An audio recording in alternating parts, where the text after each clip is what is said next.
we're going to look at making Christmas meaningful, and I want to share a top 10 list, because I'm old, and David Letterman was always humorous to me. He had a top 10 list. So, top 10 ways to know that your celebrations of Christmas are too trivial.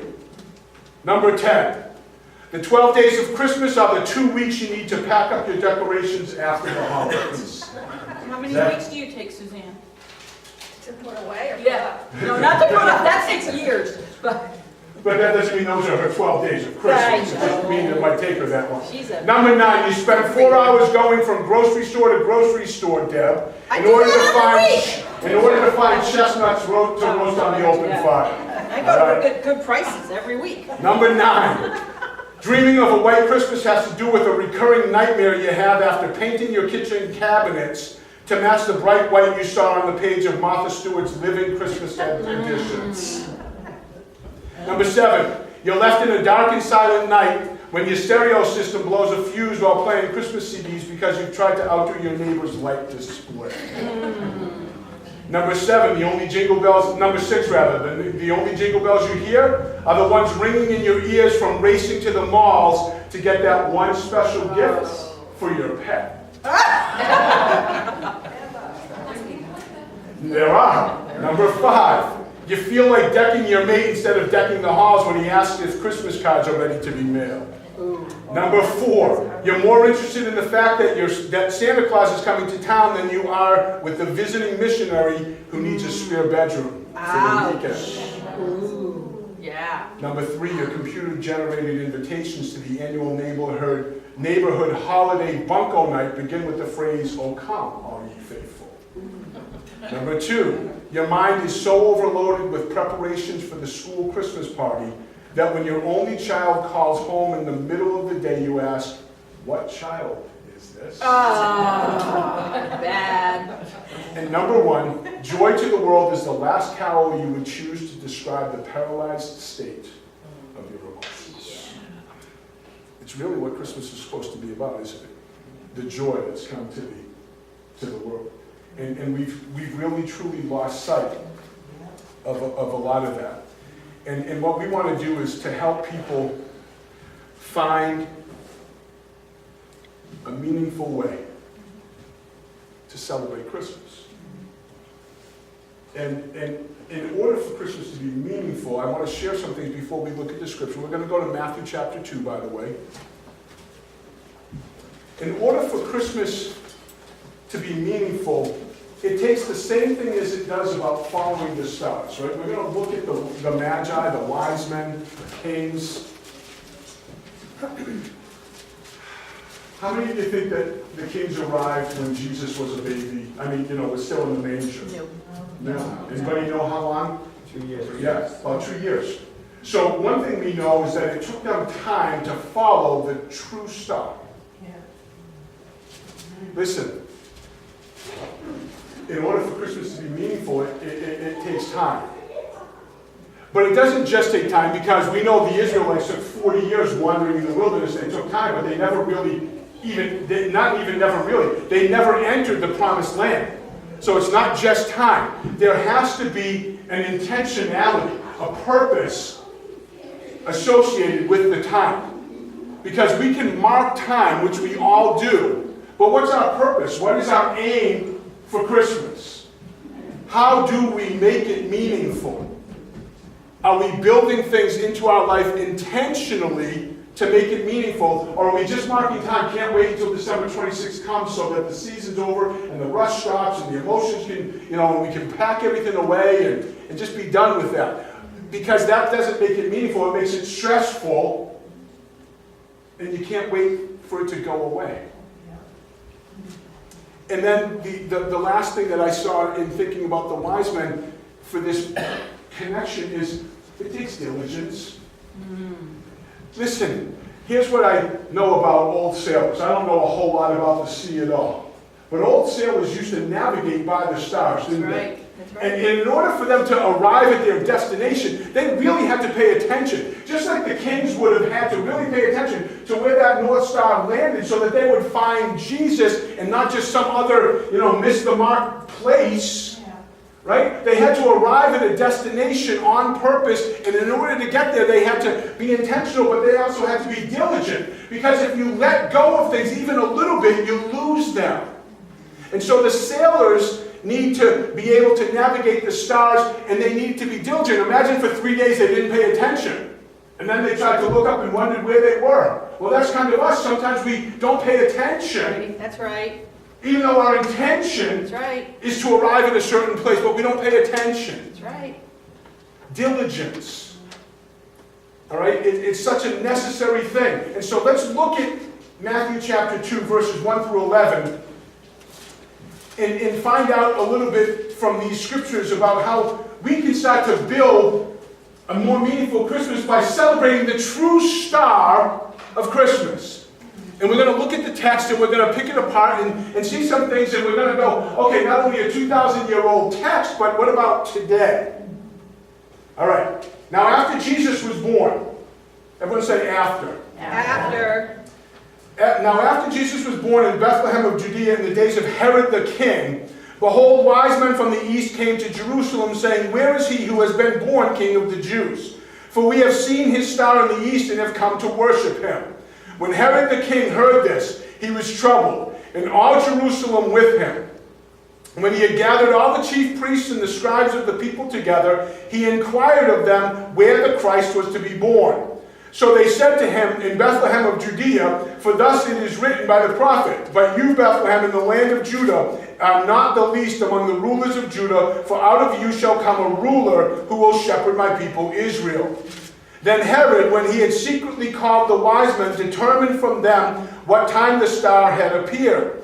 And he sent them to Bethlehem and said, go and search carefully for the young child. And when you have found him, bring back word to me that I may come and worship him also. When they heard the king, they departed. And behold, the star which they had seen in the east went before them, till it came and stood over where the young child was. When they saw the star, they rejoiced with exceedingly great joy.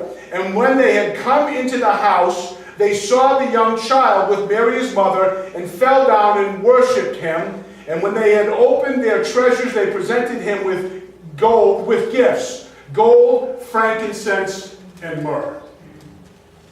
Usually, we three kings of Orient are is January 6th. In the tradition I grew up in the Methodist Church, that's called Epiphany Sunday. We wait till the 12th day of Christmas and we mark this. But I'm talking about now intentionally going to the place where Jesus is today. Because they went after. Well, we live after as well, don't we? Everyone say it again, after. After. So what do we do now that Jesus has been born? Do we just go about life our own way, or do we seek after him? See, because we live in the day after he's been born, in the days after. It doesn't happen by chance. And you don't find it just because it's December 25th. Did you ever notice that? Oh, yeah. You don't find him just because it's December 25th. Right? And so there needs to be this idea of us being intentional, being diligent, and giving the time necessary. Because it takes time to get to where he is in our world today. There's so much. Anyone notice besides me there's noise that's just seeking to drown out the presence of God? Absolutely. Right? Oh. And no matter how well intended we are, it doesn't happen with the flick of a switch. It takes time. Right? So they journeyed. They saw it in the stars that the King of the Jews had been born, and they journeyed. And what history tells us is he was approximately a 2-year journey for them till they came to the house. Not the manger, not the stable, the house where Jesus was. Right? And so we like to think we knew where Jesus was, and we try to get there, but maybe where he was isn't where he is. Are you following me? That's right. You know, we had an encounter somewhere back here with Jesus, and that's where we first heard of him or first met him, and we try to get back there. But what about where he is today? What about where he is in relation to where we are? Right? Are we willing to take the time and be intentional and be diligent to search for him? Christmas is meaningless without him. It just is. It's a whole lot of pressure. Even the folks who love it. Suzanne, can I tell a story out of tale that I've seen because you put it on social media, so I think it's okay? It's taken her longer this year, and it seems, just from her post, it seems probably more stress-filled because it's taken her longer this year. Because she's not as young as she used to be. Because she's not as young as she used to be. I wasn't going to say it, but she did put it out there. She did. She did put it out there. And I'm injured, so. And she's injured on top of it. man. Yeah.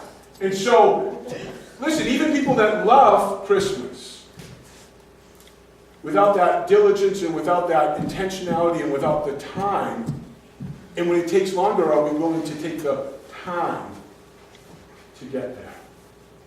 To get there.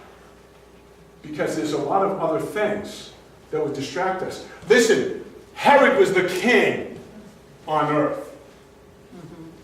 And as king on earth, he thinks it's all about him. That's right. And so, if we're to celebrate the true star, all right, the true star of Jesus, we need to be careful about those people that are around us that make it about them, that have their own agenda. You know, we need to be careful about ourselves. We need to be careful about ourselves. I think You put it's all that in about here, you know, whatever the people around you are. It could be you, it It's could be me. spouses, could be children, could be parents, could be co-workers, could be church members. They want to make it about them. And none of it's about any of us. It's all about him. That's right. It's all about him. But Herod, he had an agenda. But see, these three searchers, these three seekers, these three people who they weren't religiously observant, but they were searching for what? For truth. Now, we're going to come to a point in a few minutes, we're going to talk about the true star. Now, when you do navigation, I remember this from scouting. There's due north, and there's the true star. The North Star is the true guiding star. And you want due north, and you want the true star to navigate so you don't get lost. Hear me carefully, there are lots of stars clamoring for your attention, seeking to lead you to some place that God has never intended for you to get to. That's right. The true star, and only the true star, gets you there. Good one, yes. Good word. All right? And so when I was in the woods, I'm like now navigating. I mean, some people say this is just men, but I think it's because of how I was trained and what I learned. You could, I think, literally drop me in the woods from a helicopter and not me knowing where I was, and I would be able to, by sense of direction, find my way out because the true star guides. And if all you have is the stars and maybe a compass, you should find your way. Well, you all have heard the expression, when God is all you have all you need. That's right. Because you have the true star. That's truth. And Christmas becomes meaningful when the true star guides you. The true star. I am as sappy as any of you here. Yes, Maybe he is. more so. I love Christmas carols. I love the lights. I love to sit in our ministry center with none of the house lights on, just the lights about the tree and the manger and the other garland stuff that you have lit up and stuff. I love all of that.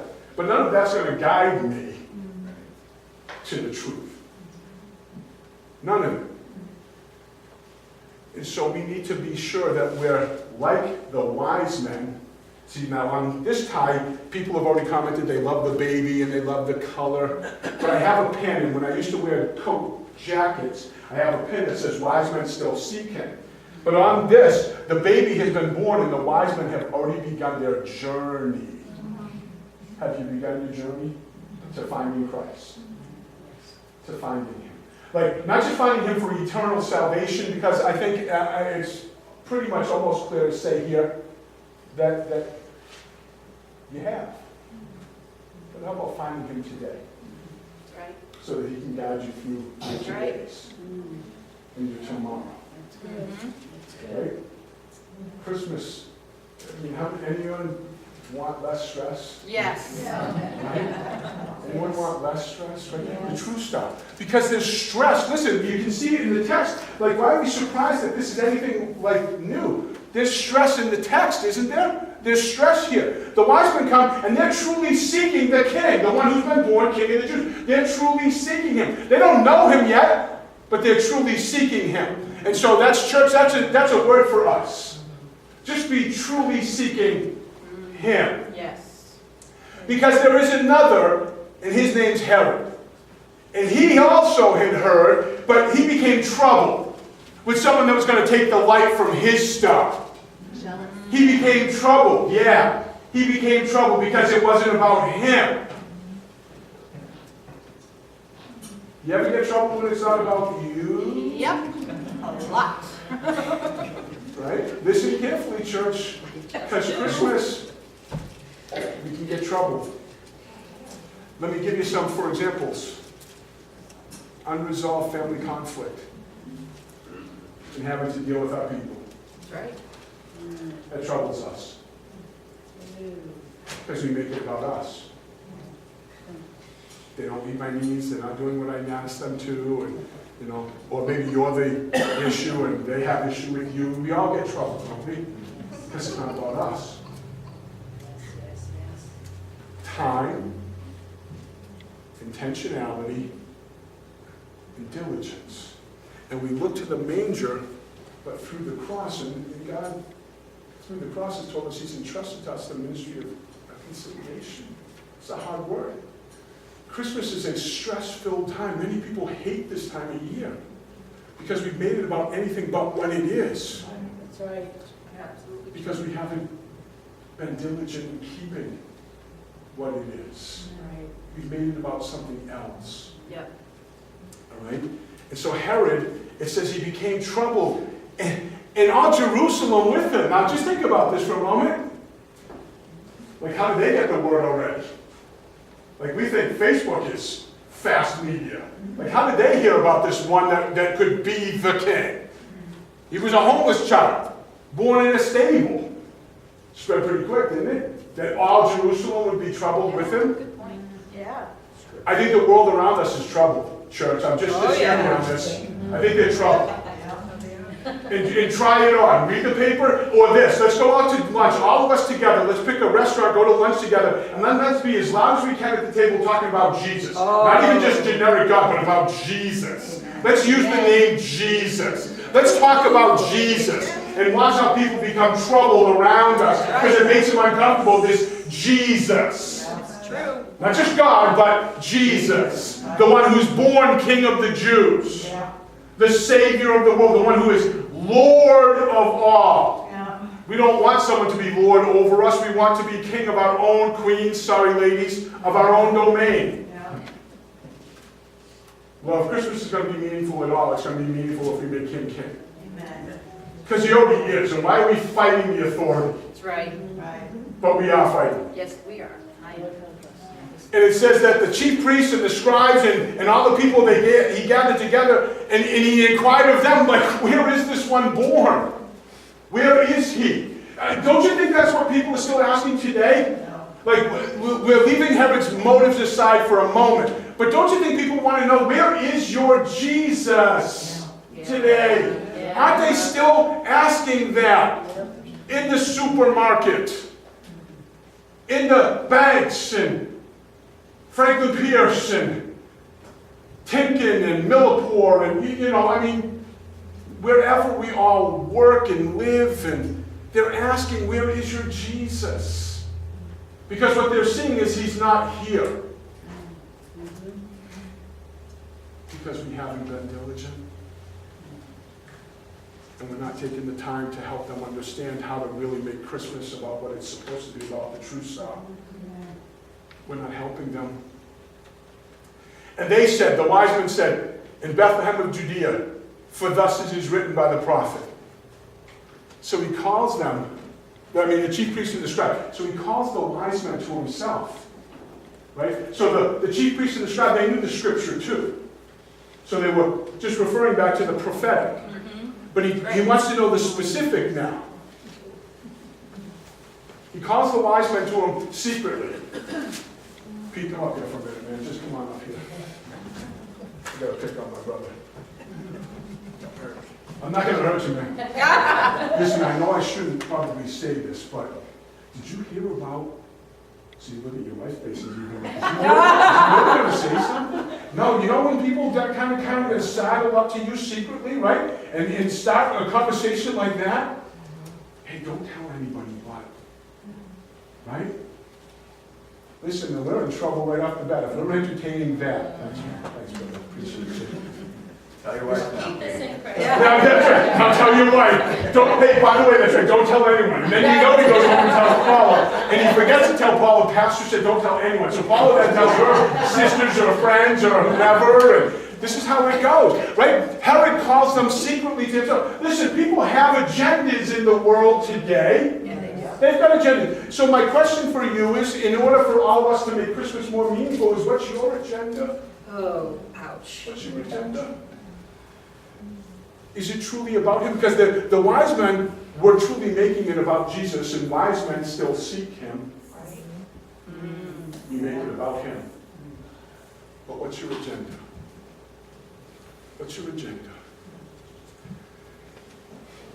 He determined from them what time the star appeared. Because think about what we know. We didn't read this today. But remember that Herod takes this moment and then slaughters all the 2-year-old babies and under, all the male babies born. What time did the star appear? Because he wanted to now do away with the threat. Yep. How do you do away with your threats? Listen, church, careful. Christmas, a lot. How do you do away with your threats? What do? Good word. What do? Right? If Christmas is going to be meaningful, we're going to stop trying to do away with our threats and start really genuinely seeking him. That's right. Yeah. Because some of us will get the phone call, hey, family dinner on the 24th, can you make it? Oh, no, that day, my leg hurts that day. And how about the 26th, if we do it the day after Christmas? No, that day my other leg hurts. And I'm obviously being facetious here. But we literally try to get away from all of our obligations. And we seek to get rid of the threats. We're not that different if we don't make it about Jesus. If it's truly about Jesus, we won't be disturbed. Right. But if it's about something other than Jesus, we're greatly disturbed. And that's just true for all of us. And if we're going to look to the manger through the cross, and God's entrusted to us the ministry of reconciliation, we might want the true star to guide us through these things, don't you think? To where Jesus is. People hate me when I tell them it's not okay for you to live unresolved conflict in your life and leave things the way they are. They don't like me when I say this because it's hard. But if we're genuinely seeking Jesus and we want to be where he is, these are the necessary steps to take. Yeah. You should counsel with me, brother. If you think that was bad, you should sit with me. Ask the folks. Right? I mean, it's hard. It's hard, and it's easier for us to try to eliminate our threats than to get to where Jesus is. See, Herod never had the intention of going to where Jesus was. He just wanted to eliminate the threat. See, and that's for us, that we have to question. Motives are important to God. We have to question our own heart. Right? David said, search me and try me. Reveal any wicked way within me. When was the last time you genuinely prayed that to the Father? You don't want God to reveal your heart to you. You know that's true. That's right. Come on, isn't it? Don't Yes. you know? We know it is. Because if we know how bad the heart is, imagine if the Father truly searched it and started to speak to us. That's right. We're going to try to eliminate that threat too. Get right back right out of that. All right? But if Christmas is going to be meaningful, we have to genuinely seek after him. And so it said, he, Herod, sent them to Bethlehem. And this is what he said. Go and search carefully for the young child. And when you have found him, bring him word to me, so that I may come and worship him also. Liar. Trickery. Yeah. Deceitful. Yeah. And look, it's intentionally deceitful. So what are your intentions? Because that's one of the words we use. But Herod was intentionally deceitful. He knew he had no genuine intention to worship the king. He wanted to eliminate the king. But he wanted to know where he was, because don't you know it's easier to kill one baby than to kill however many there were that he slaughtered when he killed all the babies 2 years old and under? How do you get rid of your threats? Will you use others at this season? Because that's what Herod was doing. He was using others to get what you want out of it. But I'll be friends with the guy. Man, I hope I get a really good Yankee swap gift. Y'all love me, right? Right? No, but this is what we do, right? So Christmas, we put on that fake plastic face and we pretend. We pretend. Like that our motives are pure. You know how I know it? Because the other rest of the year, you don't live like that. And I don't mean anyone here, but people. Right? We don't live like this. Herod was intentionally deceitful. So when they heard the king, they departed. They beheld the star. I wish that was a capital S there, just because it would be great if that was the capital. But they beheld the star, the one that guided them to the place where Jesus was. Then they truly beheld the star of Christmas.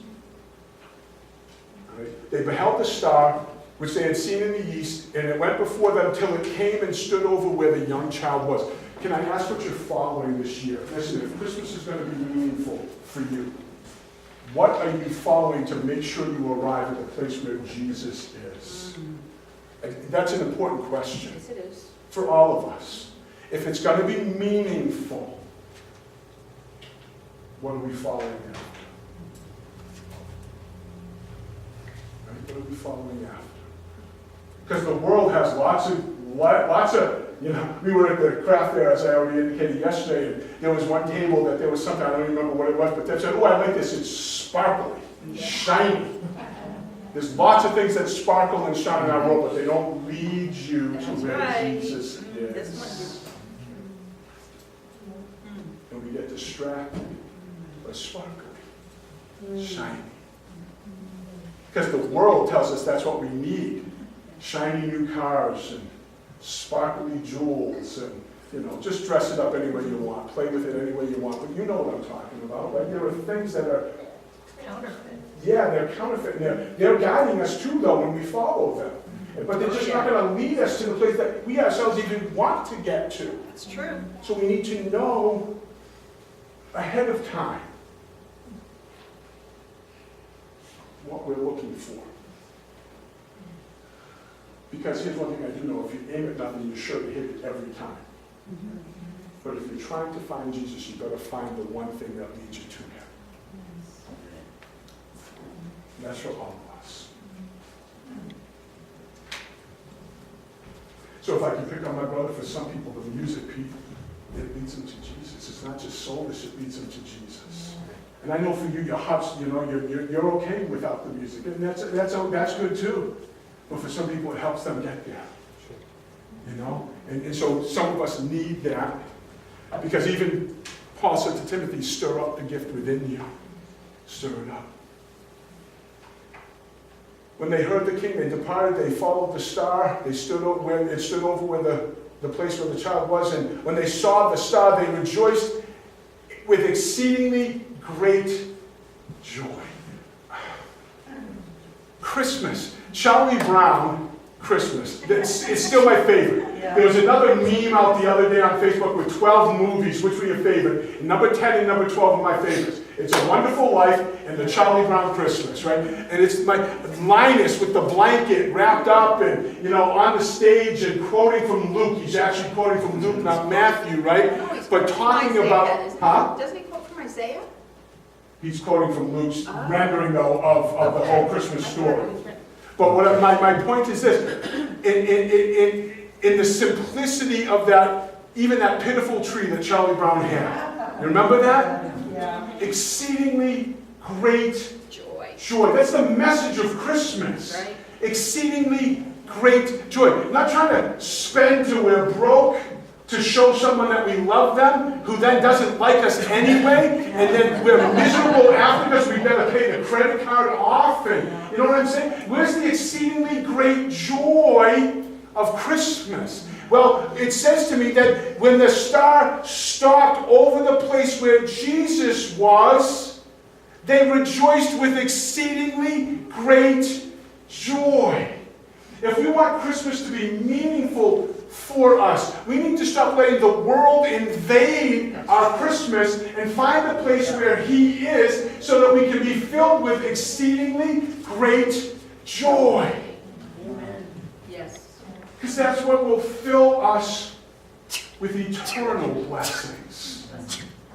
Right? Thank you for that. It says they had come into the house. So it's not just knowing where He is. Listen carefully, church, for all of our sake. It's not just knowing where He is. It's about entering into His presence. Can you hear me on that? They didn't just come to know where He was. It says that they entered into the house and they saw Him. Church, will you find Him this week? This month? Will you rejoice because you found Him? But not only will you find Him, will you enter into where He is? Which is why, I prayed, this is my first Christmas through with this church. I didn't ask counsel for anyone. I prayed about, God, do we just sing Christmas carols? Because that's what churches do in New England. It makes us feel good. And no, God said, worship Him. Worship Him. Amen. Worship Him. Because it says they came in to where He was, they saw Him, and when they saw Jesus, they fell down and what? Worshipped Him.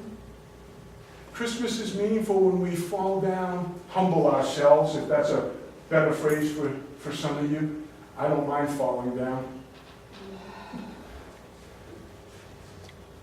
And worshiped Him. And when they worshipped Him, it said then they opened their treasures and presented gifts to Him. Gold and frankincense and myrrh. He's the true star. He's the true star. There is no true joy apart from Him. If we read the rest of that story, we know that they were warned, the wise men were warned in a dream to not return to Herod, but to go home another way. We know all of that. But my point is what they found when they found Jesus. In church, if Christmas is going to be meaningful for us at all, it needs to be meaningful in this, that we all find Jesus. We do it together as a body when we're assembled. You do it at home with your families. You do it with people that you share and invite into your world. You point them to the one who is truly the star of Christmas. I didn't even know. I had to look. Stars and angels, those are the two topics, right? And so but the star at the top of the tree. The angels heralded, but the star at the top. Will you keep the star at the top of your Christmas this year so that it'll be meaningful? Yeah. Right? Star of wonder, star of night, star of royal beauty.